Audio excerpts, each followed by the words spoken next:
Praise God. Amen. Heureux de vous partager encore à nouveau. Aujourd'hui, c'est ce thème dans lequel nous allons parler sur les temps du soir. Et c'est un thème qui est tellement précieux aujourd'hui en l'Église et dans les églises. Ce thème est tellement précieux aujourd'hui et le Seigneur me met au cœur aussi de partager ce thème aujourd'hui avec vous dans le palais du savoir. Et c'est un thème tellement crucial pour nous les chrétiens surtout et pour le monde entier. Et vu aussi tout ce qui se passe aujourd'hui dans le monde, il faut que les chrétiens aussi davantage, n'est-ce pas, en savoir dans quel temps nous sommes.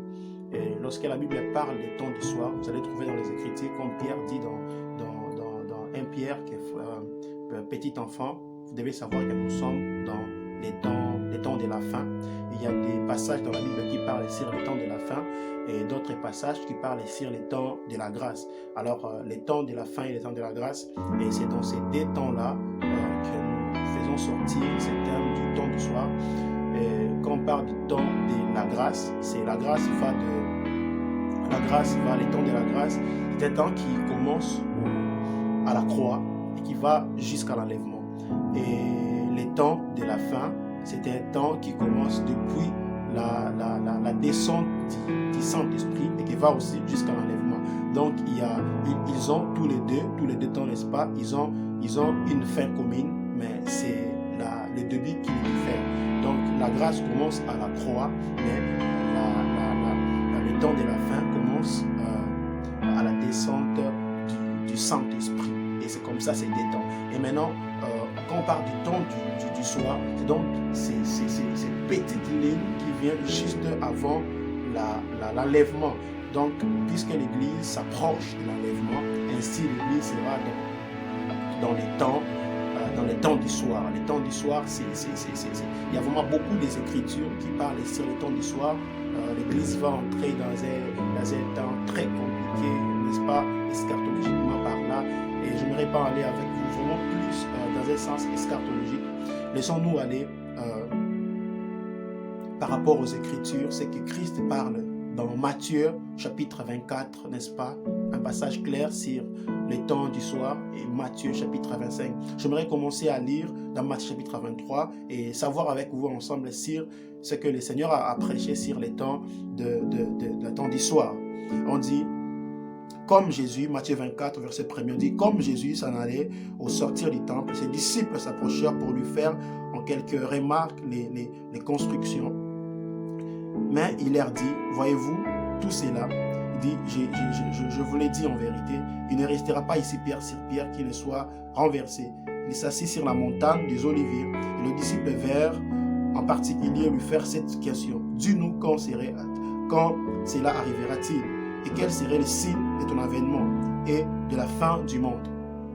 Voyez-vous, les disciples voulaient savoir les signes pour les temps de la fin. Ils voulaient en fait savoir le jour. C'était même comme ça leur question. Ils voulaient dire au maître, dis-nous quel serait ce jour-là où tu reviendras.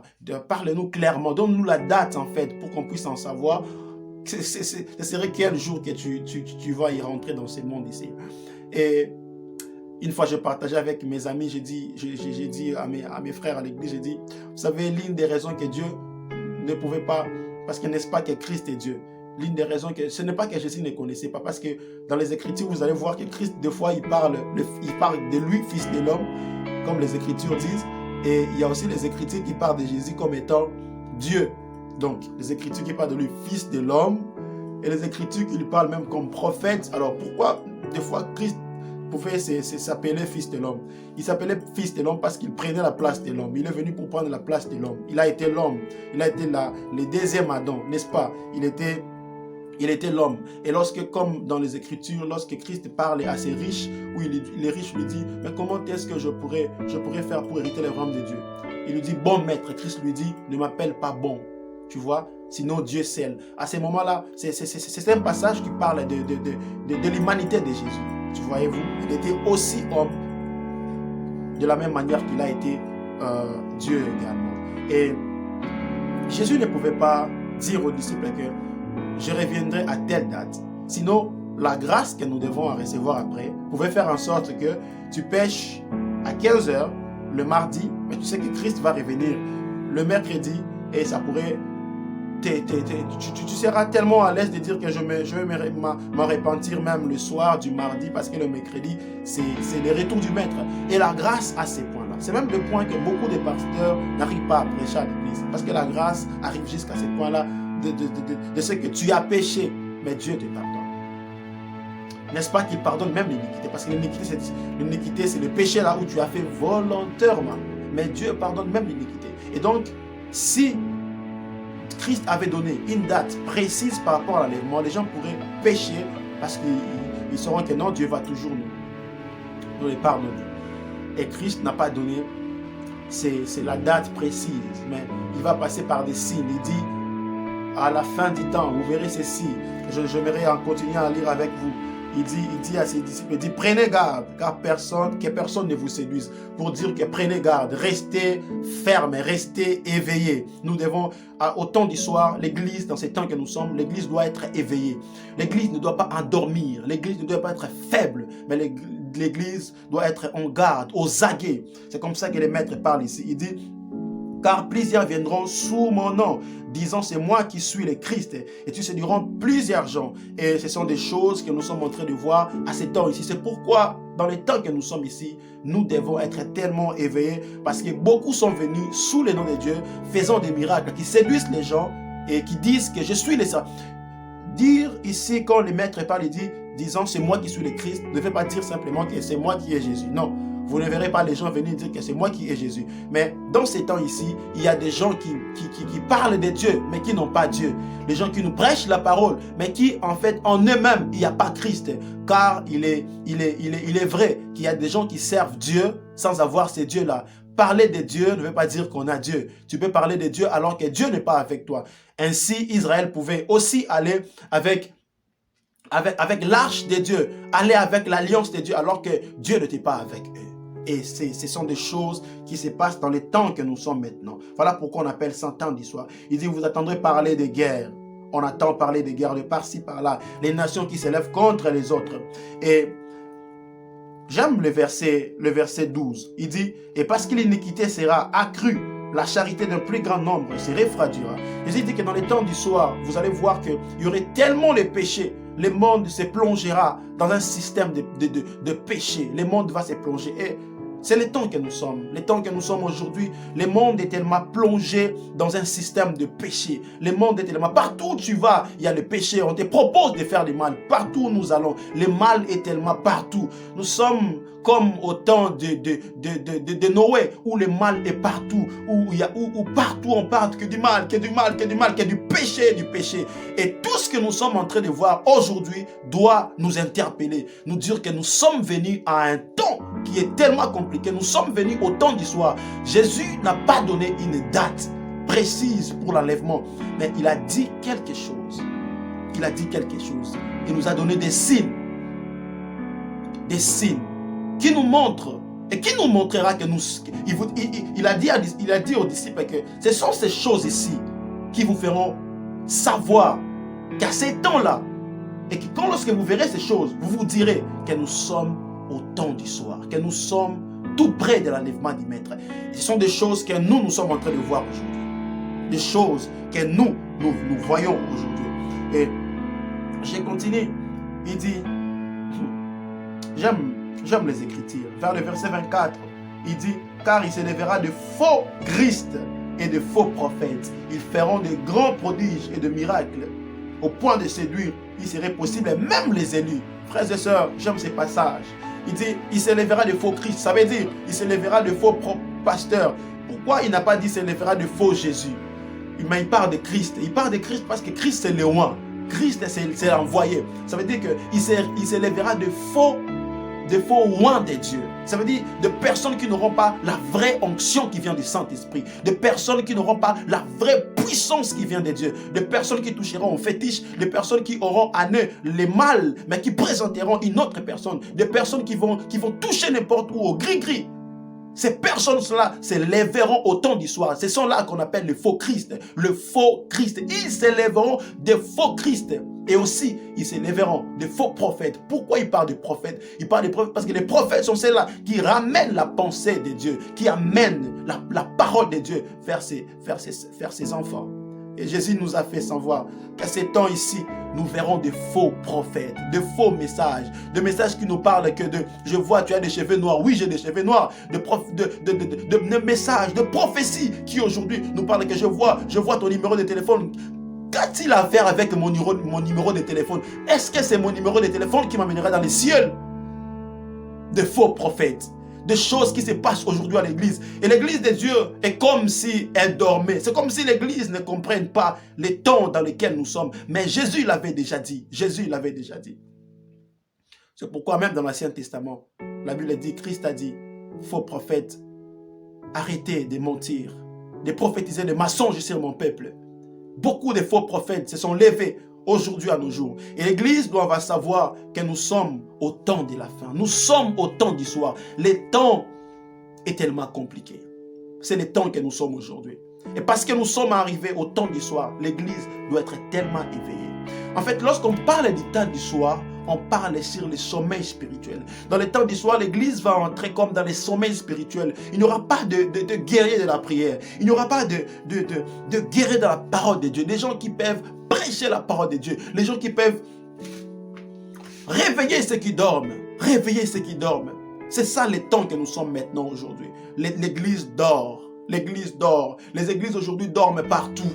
Il n'y a plus de campagne encore. Il n'y a plus il n'y a plus encore ces missionnaires. Vous savez, lorsque nous lisons dans les livres, il y a bien un prédicateur que j'aime bien, les princes d'Erech. Lorsqu'il parle de comment les réveils est tombé dans l'air temps, l'américain que j'aime bien. Il y a eu des réveils, il y a eu des moments où les gens ont prêché la parole de Dieu par rapport à notre temps. Pourquoi? Parce que nous sommes arrivés dans un temps qui est très compliqué, le temps du soir. Il n'y a plus encore des ouvriers. Le champ est resté presque vide. Où sont les serviteurs de Dieu? Où sont les vrais hommes de Dieu qui peuvent se lever et prêcher? Le temps du soir, c'est aussi le temps où la Bible dit où l'église, les prédicateurs seront tellement malmenés par les fidèles, où ce sont des fidèles qui disent aux pasteurs les gens qui doivent prêcher, où ce sont des fidèles qui disent ce que le pasteur doit porter, les fidèles qui commencent à diriger l'église. Et c'est ça même ce qu'on appelle l'église de Laodicée. Les temps où c'est maintenant les fidèles qui conduisent les pasteurs. Les temps où ce sont maintenant les païens, les hommes qui ont l'argent, qui sont venus à l'église et qui commencent à dire aux pasteurs, aux hommes de Dieu, ce qu'ils doivent faire. Ce n'est plus Dieu maintenant qui dirige, c'est maintenant les hommes qui dirigent. Et c'est ça qu'on appelle les temps du soir. Et c'est les temps sur lesquels nous sommes aujourd'hui. C'est les fidèles qui dirigent. Ce sont les hommes qui parlent. Ce n'est plus Dieu. Où est la place de Dieu encore? La place de Dieu est presque bannie dans l'église d'aujourd'hui. Et cela doit nous interpeller, nous faire savoir que nous sommes au temps du soir. Es-tu conduit par l'Esprit de Dieu ou conduit par tes sentiments, tes sens, tes émotions? Nous sommes arrivés à un temps très compliqué. Parlons du temps du soir. Parce que c'est le sommeil spirituel. La Bible dit ceci. Lorsque vous tournez Matthieu chapitre 24, vous allez dans Matthieu chapitre 25, la Bible dit: alors le royaume des cieux serait semblable, n'est-ce pas, à ces 10 femmes. Il dit, le royaume des cieux serait semblable à 10 vierges qui ayant pris leur lampe allèrent à la rencontre de l'époux.